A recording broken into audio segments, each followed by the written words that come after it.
what the welfare system and other kinds of governmental programs are doing is paying people to fail. Insofar as they fail, they receive the money. Insofar as they succeed, even to a moderate extent, the money is taken away. This is even extended into the school systems, where they will give money to schools with low scores.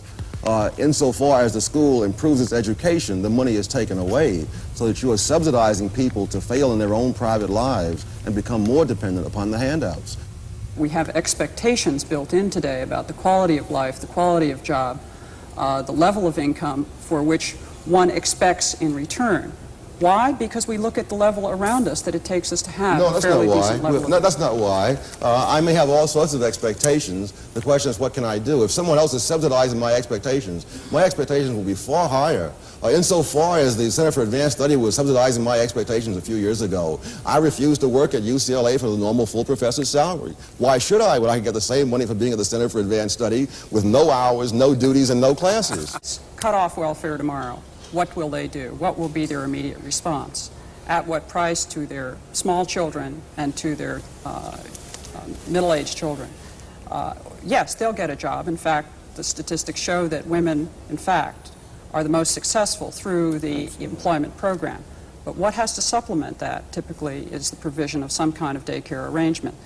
Either the individual woman has to earn enough money to be able to pay privately for her daycare, or in fact she is, quote, subsidized through this insidious corrupting set of programs run by the federal government, which in fact makes her employable and a taxpayer.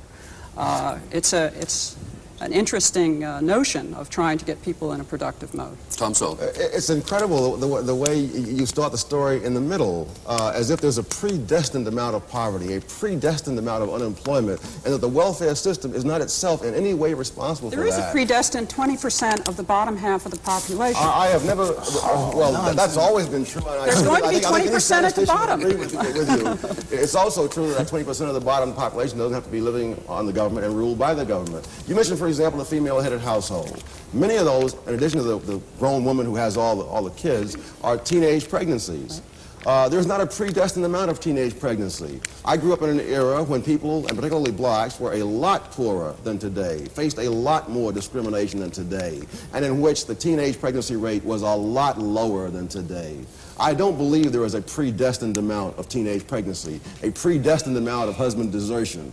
Gutman has done a study of the black family showing that this whole notion that the black family has always been disintegrating, that is nonsense, that his studies go up to 1925, the great bulk of black families were intact, two-parent families up through 1925, and going all the way back through the era of slavery. So it is now only within our own time that we suddenly see this inevitable tragedy which the welfare system says it's going to rush in to solve, but which it is itself a part. We're talking about a very small group. We're talking about 12% of the families are not intact, are not two-parent families at any one period of time. I mean among welfare recipients or the population at large? No, among the public at large. We're talking about 12% of the families. 12%. That's right. That's a small number.